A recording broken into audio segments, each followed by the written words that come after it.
El automóvil es el medio de transporte más común en la actualidad, y parte de su capacidad de transportación tiene que ver con el funcionamiento del motor y con la forma en que éste transmite el movimiento hacia la caja automática.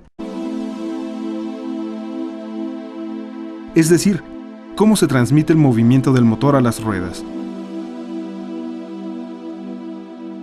Existen diferencias entre una transmisión estándar y una transmisión automática. La transmisión de tipo estándar implica la intervención del conductor para llevar a cabo los cambios y su habilidad para oír el motor y su funcionamiento.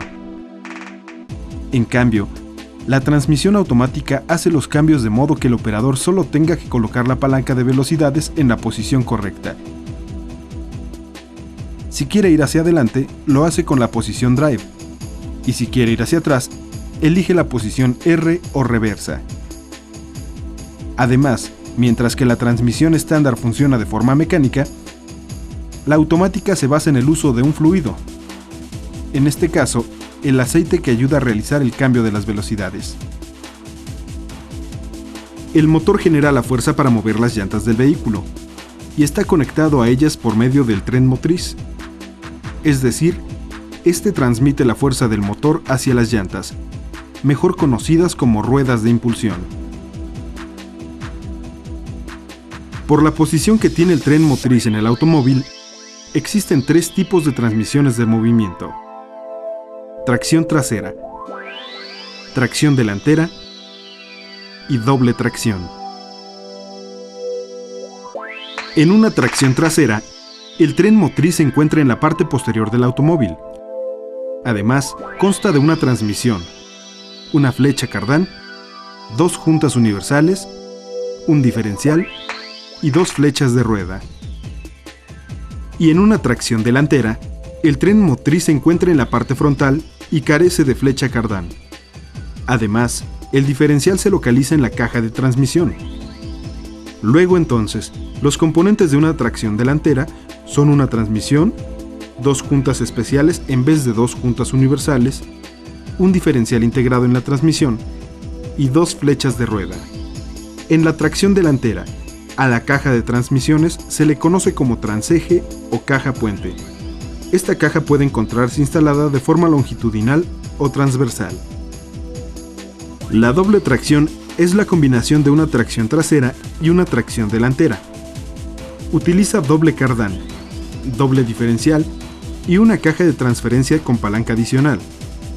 Haciendo un recuento de los componentes de una doble tracción, tenemos que cuenta con una transmisión, dos flechas cardán, cuatro juntas universales, dos diferenciales, cuatro flechas de rueda y una caja de transferencia con su palanca.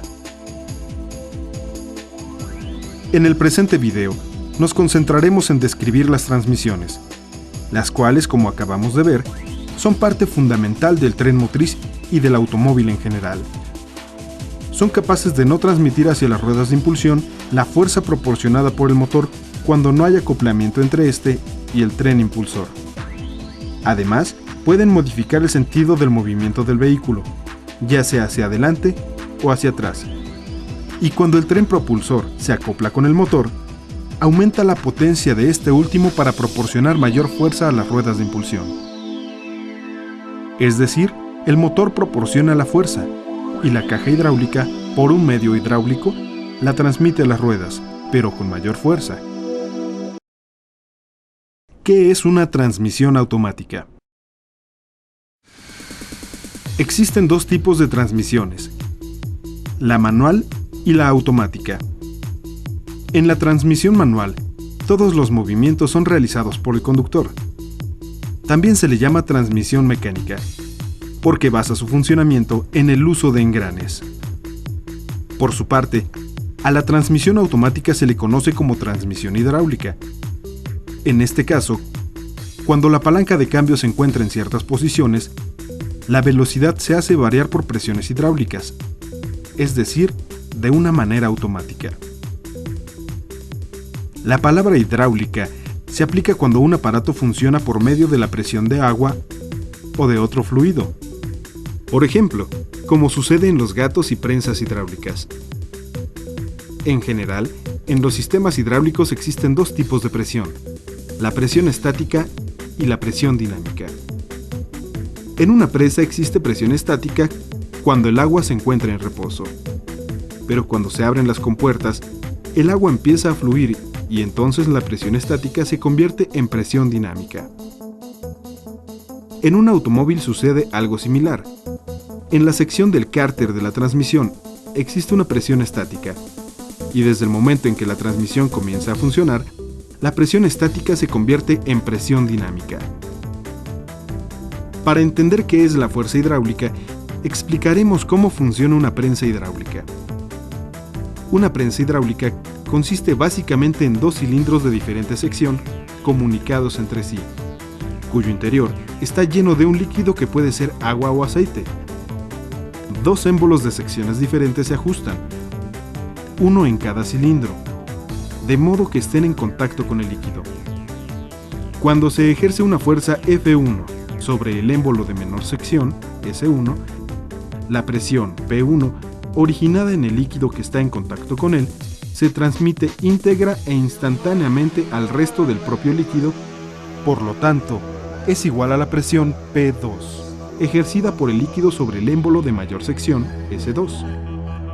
Si la sección S2 es 2 veces mayor a la S1, la fuerza F1, aplicada sobre el émbolo pequeño, se multiplica por 2 en el émbolo grande.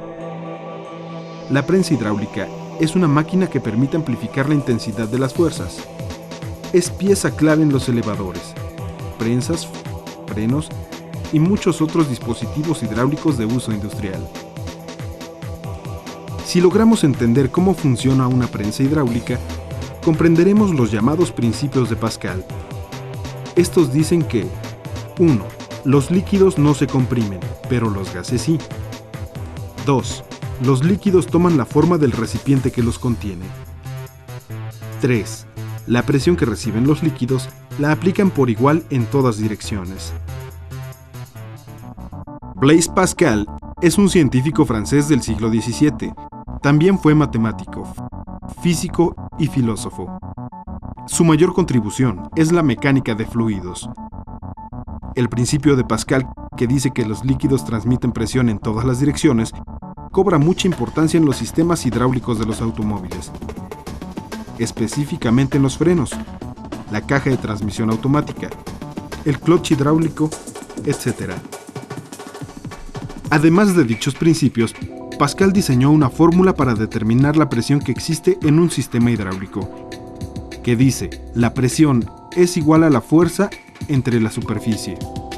La presión generalmente se mide en kilogramos entre centímetros cuadrados, pero también puede usarse la medida de libras por pulgadas cuadradas, kilopascales, atmósferas, pulgadas de mercurio, milímetros de mercurio y bares.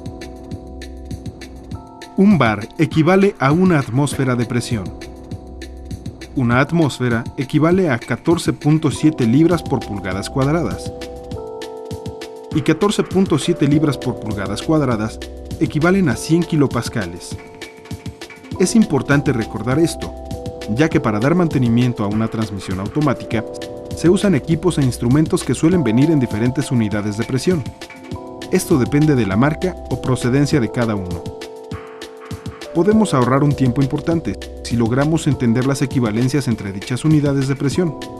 Por ejemplo, 29.4 psi equivalen a tener 2 atmósferas de presión o 200 kilopascales.